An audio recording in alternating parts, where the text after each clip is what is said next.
yitwa Kayumba Darina, yitwa Miss Kayumba Darina. Nongere mbisubiremo mwabantu mwe. Sinzi impamvu ndi kuvuga iri zina nkumva ndasetse mwokabyaramo. Ndakeka iyi nkuru mwe mwese muriho murayumva igiye kuba yabaryohera bitewe n'ibintu ngiye kuza kuba nakugezaho.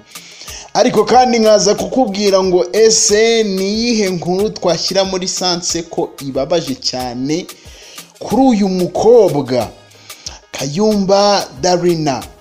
Numwe mu bakobwa bari kugenda bahabwa amahirwe ko ashobora kwegukana ikamba rya Nyampinga w'u Rwanda 2022, ariko kandi rukagereka kuri Nshuti Muheto Divine. Iryo zina rwose ni reka mvuge ko ari Muheto kuko niryo abantu bari guhita bumva neza cyane, ndetse n'ubwiza bwe abantu bavuga ko butangaje. Ariko abana bitabiriye Miss Rwanda ubu ngubu shani beza pe. Hanyuma rurageretse cyane kuri aba bantu babiri. Kuri aba bantu babiri rurageretse hagati ya Muheto ndetse na Kayumba Darina. Nujya kureba ibitangazamakuru mu bitangazamakuru byinshi cyangwa se ku mbuga nkoranyambaga reaction y'abantu kuri aba bombi baravuga bati bitewe n'ubwiza aba bana babiri bafite butangaje mo hano harimo Miss Rwanda, undi akaza ari ngisonga cya mbere cya kabiri, ibintu nk'ibyo ngibyo nige ntabwo mbisobanukiwe neza. Hanyuma bakavuga bati Darina azaba Miss Rwanda. Kuri ubu ngubu nkuzaniye inkuru imeze gute. Uyu mukobwa ubwo yakoraga ikiganiro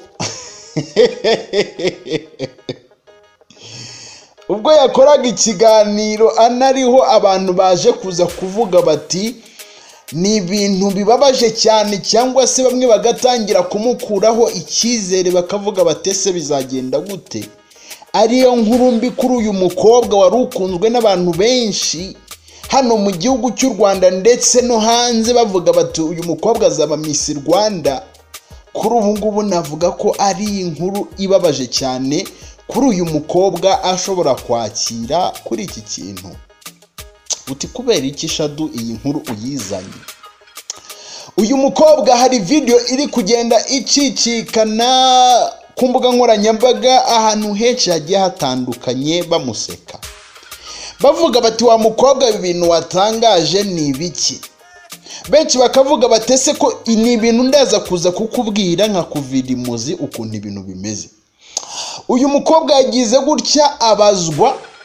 Murabizi Miss Rwanda bajya gusura mu byaro, bajya gusura ahantu henshi hagiye hatandukanye mu rwego rwo gushira mu bikorwa imishinga bafite cyangwa se imishinga batangaje. Hanyuma ugasanga bagiye mu byaro. Uyu mukobwa yabajijwe niba ikintu cya mbere azi ikintu bita dodo. Hanyuma uyu mukobwa akibazwa dodo yavuze ko ngo ari ibintu bimeze nk'ibisombe. Yavuze ko ari ibintu bimeze nk'ibisombe. Abajijwe dodo ngo bimeze gute, dodo ni iki, ese dodo urazizi, ese bimeze gute, dodo ziba zimeze gute? Ati rwose ati dodo ati ni ibintu bimeze nk'ibintu nyine by'ibisombe bitereye aho ngaho. Hanyuma abantu babonye ibi bintu cyangwa se aya magambo yatangaje kuri dodo batangiye kumwikuraho, baravuga bati none subuko kubumwoka byaramwe niba afite umushinga umeze gutyo ndaza kuza kuba kugezaho byibura umushinga ya presence. Hanyuma bakavuga batese wa mukobwa we none umuntu utazi dodo ukuntu ziba zimeze uzajya mu baturage. Ati nzaba mfite timu nzaba ndi kumwe nayo. Ese abantu batangira kumwiha. Hanyuma n'abantu bazamuye n'ubundi amarangamutima cyangwa se reaction zabo ubwo uyu mukobwa yabazwaga amasinde niki, intabire niki, uburimiro niki, ku bintu bijyanye no mu cyaro ubuhinzi. Hanyuma uyu mukobwa agaragaza ko ntabyo azi. Hanyuma umunyamakuru akomeza kumucacambu. Aramubaza ati kandi wasanga warariye intabire disi utabizi, cyangwa se ugasanga bagenda babikugaburira intabire bazikugaburira utazizi, cyangwa se ugasanga bagenda baguha amasinde akobwa abantu bwe koko. Ubu buzima mwamubona bumeze gute? Ati wasanga baragutekeye intabire disi waraziriye, ati warariye uburimiro amasinde yose warayariye. Mwabantu mwe ni ibintu navuga ko bisekeje cyane. Umukobwa nawe atazuyaje ahita abyemera ati dati wanasanga dana ibyo bintu. Bari kubivuga nkumva ngiye guseka kandi narabirangiza. Umukobwa ati higoda, ati rwose ati wasanga intabire naraziriye ntazi bya ati wasanga n'uburimiro byose narabiriye ntazi byari byo. Hanyuma uyu mukobwa wahekenyeshejwe, guhekenya ubwo niyo nshinga biturutseho, wahekenyeshejwe cyangwa se warishijwe intabire, wayihekenye atabizi, yaje kuza kuba yakwibasirwa n'abantu. Baravuga bati none se abantu baricara baravuga bati none niba dushaka Miss Rwanda usobanukiye ibintu byose, usobanukiwe, kuko abamisi bagiye babanza wabonaga warabaza gukumva ibintu nyine barabizi, ukumva barabizi, wamubaza ati amashura yaza, ati sawa, dodo urazizi, ati akarima k'igikoni ni sawa. Ugasanga n'imishinga yabo akenshi igenda yibanda ku byaro, ugasanga n'ukuzamura umwana w'umukobwa wo mu cyaro, ugasanga n'ukumwongerera ubushobozi, ugasanga n'ukumwitaho, ugasanga n'ukurwanya imirire mibi, ugasanga babyinjiramo bazi byari byo. Numubaje ngo akarima k'igikoni ni mu gihe umwana w'umungu mubaza ngo akarima k'igikoni, ati sati mu gikoni, ati kuko ubungubu usanga nyine ibikoni abantu barubaka, ugasanga ibikoni biba mu nzu. Ati sati none se, ati se umurima ni iki ubundi, ati se none umurima uza mu gikoni, yabaza umurima, ati se none umurima uza mu gikoni gute? Amubaje akarima k'igikoni.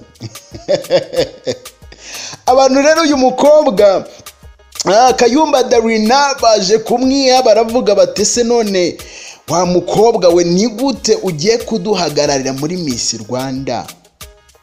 Ntuzi uburimiro, ntuzi intabire, uzashira mu mushinga wawe mu bikorwa bigenze gute utazi ibyo bintu?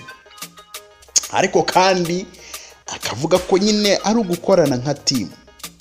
Benshi ukabona ko bagiye bamwibasira, turi guhanahana ku mbuga nkoranyambaga nyinshi, bakagenda bavuga bati se bati burya, hari nabona boye bakavuga bati burya ubwize iyo bujyanye nyine bari byiza n'ubumenyi, ugasanga nyine abantu benshi bari kugenda bamwibasira, ugasanga ni ibintu biri kugenda bibabaza abantu bitewe n'ukuntu uyu mukobwa bari baramukunze. Ariko hari na benshi nyine biri kuba nkaho ari fani, bakavuga bati cyakoze ntabwo tuzi ko ibi bintu bishobora kuba byaba. Ariko mukomeze mu mutoro, urumva ko no gukorana nka team izamuba hafi, ndetse ntago ari ko umuntu niba umuntu yaravukiye mu mujyi agakurira mu mujyi akajya kwiyamamaza, ntabwo umuntu yatsindwa, cyangwa se umuntu ngo ibintu byabasaga cyane ngo kubera ko umubajije ngo wenda ngo akamamiye ngo n'iki akakayoberwa, cyangwa se ukamaza ngo dodo n'iki akaba yaziyoberwa.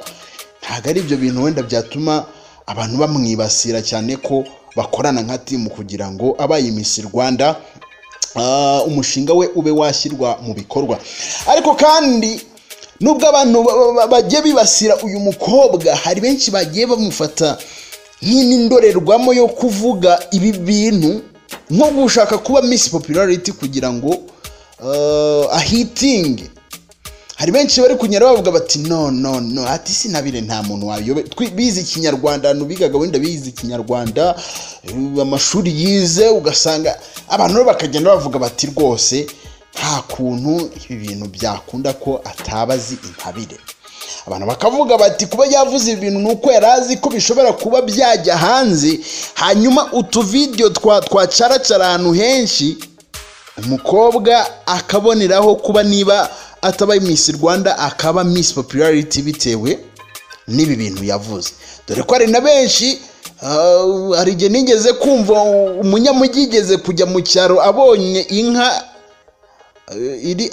iri kwituma, iri kugira gute, nago nzi ukuntu inka iri gutamase, iri gutamase, hanyuma ndasetse ukuntu mvuze ngo ni ukwituma, nanjye banza mbaye nkawe neke ngo ni ukwituma, inka sirituma ariko nimundenganye, ubu hari n'abandi bari bazi ko inka yituma. Hanyuma umwana ageze mu cyaro, inka iriho iratamase, ati mama ati mbonye ikintu cy'igikoko kiri guta ibintu by'ibisombe. Urumva ko rero ni ibintu bisanzwe bibaho. Ugasanga rero uyu mukobwa benshi bakavuga bati kuba yavuze ibi bintu ni ukugira ngo nyine tuvide duhanahana ahantu henshi agiye atandukanye, hanyuma uyu mukobwa bamumenye abe Miss Popularity, amenyekana ahantu henshi. Hari benshi barimo kubibonamo muri iyo ndorerwamo imeze gutyo. Urumva ko rero ni hatari.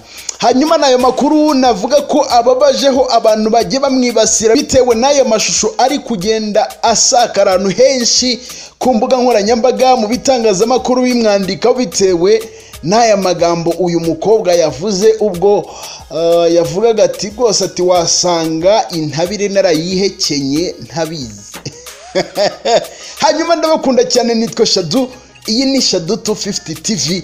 Reka nkunarikire niba utarakanda subscribe, kandi subscribe, like, share ndetse na comment, kugira ngo nitujye dushyiraho inkuru wowe ujye mu mbere bagenda bazikurikira 5 kwa 5. Ndabakunda cyane, Uwiteka akomeze abarinde.